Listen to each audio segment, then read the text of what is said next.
दोस्तों जब हम आधार यूसीएल के लिए कंसेंट फॉर्म अपलोड कर रहे थे तो उस मेल में एक इम्पोर्टेंट बात बताई गई थी जिसमें हमसे एक रिक्वायरमेंट मांगी गई थी इंटरनेट ब्रॉडबैंड से रिलेटेड। वो थी स्टैटिक्स आईपी की। तो आज हम इसी से रिलेटेड बात करने वाले हैं, स्टैटिक्स आईपी से रिलेटेड।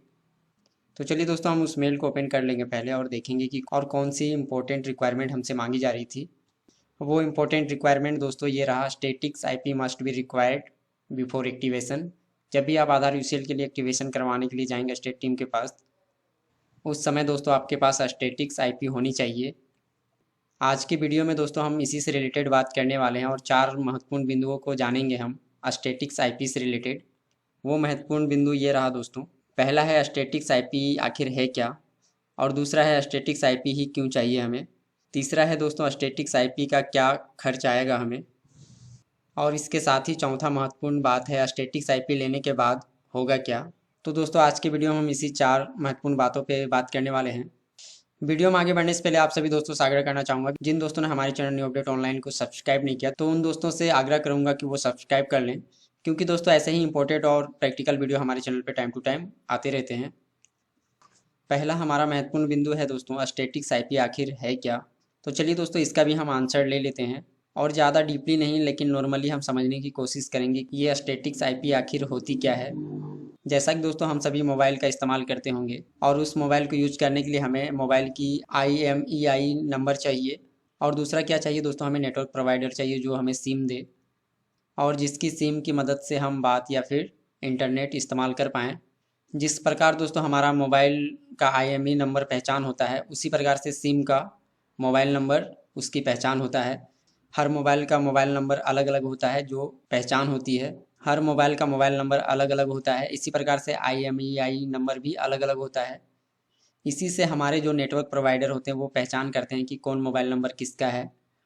उसी प्रकार से दोस्तों जब हम इंटरनेट का इस्तेमाल करते हैं तो हमारी IP एड्रेस अलग अलग होती है, जो हमारे नेटवर्क प्रोवाइडर के लिए ये एक आइडेंटिफिकेशन होती है, हमारे लिए भी आइडेंटिफिकेशन होती है, पहचान होती है हमारी IP एड्रेस। IP एड्रेस भी दोस्तों दो प्रकार का होता है, पहला होता है डायनेमिक IP एड्रेस और दूसरा होता है स्टैटिक्स IP एड्रेस। ये दोनों में अंतर क्या है दोस्तों, इसे हम सिंपल भाषा में समझने की कोशिश करेंगे। जैसा कि दोस्तों हम जो भी इंटरनेट इस्तेमाल कर रहे हैं इसमें भी हमारी IP एड्रेस शो करती है, लेकिन डायनेमिक IP एड्रेस में होता क्या है कि जो IP एड्रेस होती है वो कुछ घंटों में या कुछ समय के बाद चेंज होती रहती है। फॉर एग्जांपल अगर हम जियो की मॉडेम से किसी डिवाइस को कनेक्ट कर रहे हैं, जैसे कि लैपटॉप रहा या फिर मोबाइल रहा, तो दोनों की IP एड्रेस अलग होगी। लेकिन दोस्तों जो हमारा नेटवर्क प्रोवाइडर है वो हमारा मॉडेम है जिसमें हम जियो का सिम लगाए हैं, उससे हम दो तीन डिवाइस कनेक्ट कर रहे हैं तो सबकी IP एड्रेस अलग अलग होगी। तो ये रहा दोस्तों हमारा डायनेमिक IP एड्रेस। इसी के उलट दोस्तों हमारा होता है स्टैटिक्स IP एड्रेस, जिसकी IP एड्रेस दोस्तों चेंज नहीं होती है। एक बार जो आपको IP एड्रेस मिल गई वो IP एड्रेस सीमित समय के लिए सेम ही रहती है, जैसे कि 1 साल के लिए, 2 साल के लिए, 3 साल के लिए। जितने दिनों के लिए आप स्टैटिक्स IP एड्रेस लेंगे वो IP एड्रेस अस्थाई रहेगी, वो चेंज नहीं होगी। यही IP एड्रेस दोस्तों आपकी आइडेंटिफिकेशन मतलब पहचान होगी, जिससे यह पता चल पाएगा कि आप स्टैटिक्स IP एड्रेस का इस्तेमाल कर रहे हैं इंटरनेट चलाने के लिए। अब दोस्तों हम सेकेंड महत्वपूर्ण बिंदु पे आते हैं। सेकेंड महत्वपूर्ण बिंदु यह है दोस्तों कि स्टैटिक्स IP ही हमें क्यों चाहिए आधार UCL चलाने के लिए। तो दोस्तों इसका भी आंसर मैं दे देता हूँ। जैसा कि दोस्तों पहले क्या होता था कि आधार की मशीन हम रजिस्टर करवा लेते थे, इसके बाद होता क्या था दोस्तों कि जो सुपरवाइज़र होते थे उनके अंडर में बहुत सारे ऑपरेटर भी होते थे।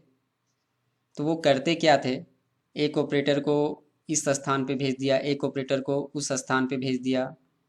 तो दोस्तों वो मशीन को एक अस्थाई स्थान पे चलाते नहीं थे, अलग अलग स्थानों पे चलाते थे।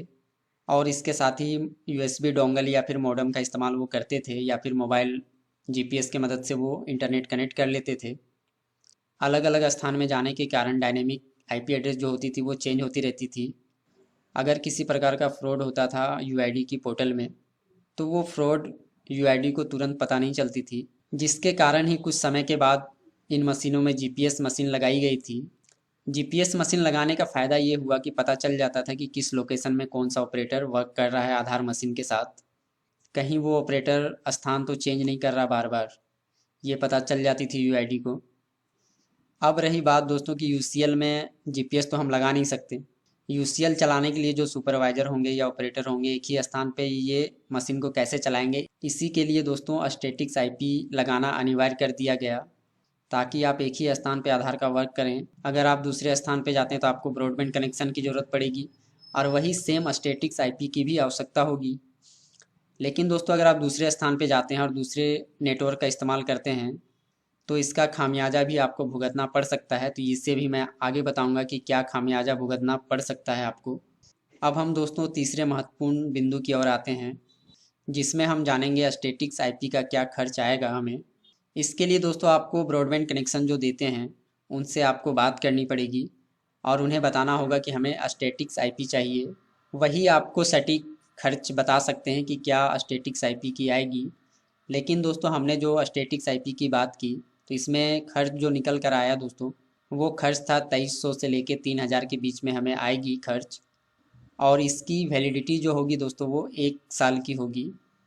मतलब 1 साल तक वो स्टैटिक्स आईपी हमें मिलेगा, फिर से हमें रिन्यूअल करने की ज़रूरत होगी तो फिर से हमें ये खर्च आएगा। इसके बाद दोस्तों ब्रॉडबैंड की जो मंथली चार्ज होती है वो अलग से, और ब्रॉडबैंड कनेक्शन का भी खर्च अलग से है। स्टैटिक्स आईपी की जो खर्च थी वो मैं आपको बता दिया। ये आप खुद से पता करेंगे तभी आपको पता चलेगी कि क्या खर्च आ रहा है।